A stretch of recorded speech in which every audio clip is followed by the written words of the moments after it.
Hello, ladies. By today, you should know what I'm about to say. Get to know your hormones.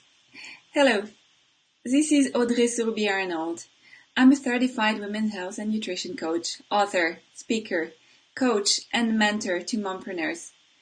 I'm also the mom to twin boys that you can see in the back, and that makes me a mompreneur on a mission. At least that's how I consider myself.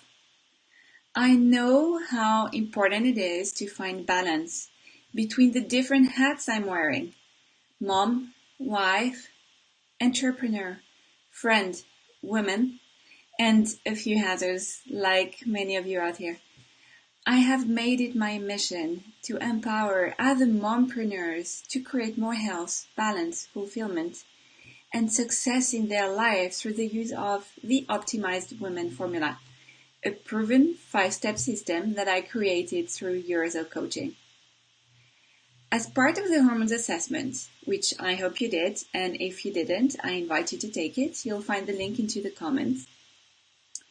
We're talking about cortisol. Cortisol is a stress hormone. It is a main stress hormone actually, and it regulates blood sugar, blood pressure, and immune function. And here, just imagine it's winter time and you're going out and you're catching a cold or fighting against infection, or you have people around you perhaps who are sick. That's where immune function is very important. When you're not looking at your cortisol and when you have too much of it and your immune function is impaired, you're risking a lot of different health issues.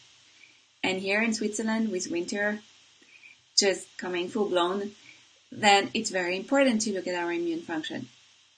So, cortisol, it's produced in our adrenal glands. Under most conditions, whether that's because of stress or not.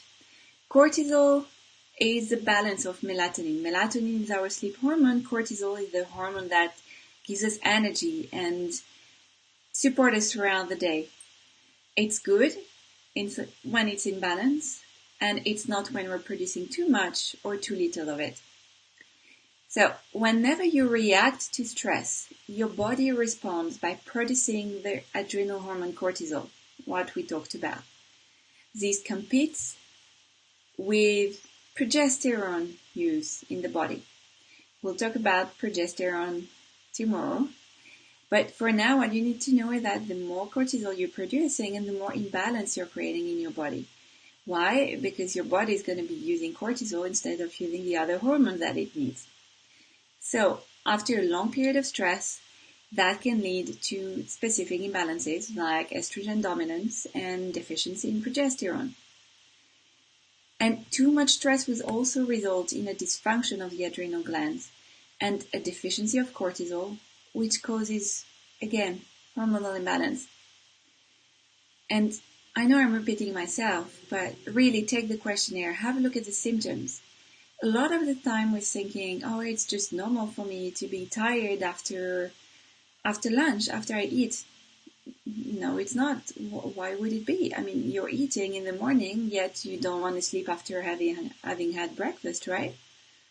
So why would you want to sleep after lunch? That's your cortisol, which is dipping down because it's connected to blood sugar.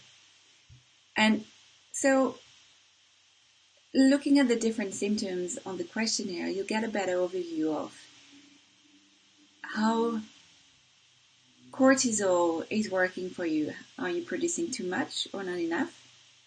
For example, when we're looking at excess cortisol, some symptoms include decreased sex drive, irritability, sugar cravings, poor sleep, night sweats, increased blood pressure, increased blood sugar, and, that weight gain around the middle.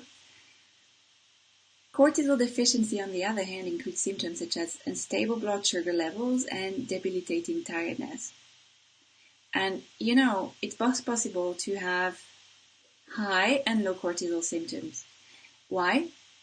It's quite simple, because when your body went on overdrive to produce cortisol, at a point in time it tires and it cannot produce on anymore until it can again, and so on and so forth. And so you have very high production of cortisol, and then it stops and you have very low cortisol until your body can produce it again.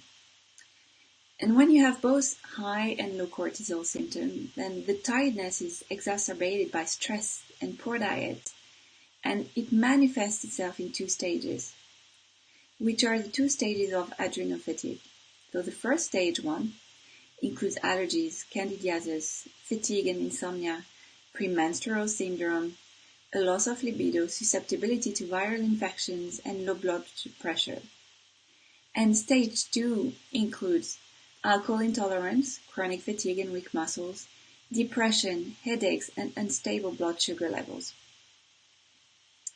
So, ladies, I really strongly invite you to take the questionnaire and to see how your hormones are faring. I'm hoping for you that you have none of the symptoms which are written there, but I know for a fact that a lot of my clients who thought, oh, their hormones are fine, are finding they have a lot of different symptoms, either in the high and low cortisol category, very often as well in the estrogen, perhaps also low progesterone and thyroid. So take a look, see for yourself, and then see whether you need any support, and share it with your friends because they need to know that information too, right? And join me on November 22nd for not a Facebook Live, but a webinar. I actually created a webinar that will happen 3 times, and that was easier for me to do that way, also for you. So you can get the email and the link. You can ask me your question there. You can send them by email before. You'll find the link in the comment too. And because it's so much more fun when we're doing this in the company of people we love, I invite you to share this with your friends, your family members who'd benefit from this information. Much love and see you soon.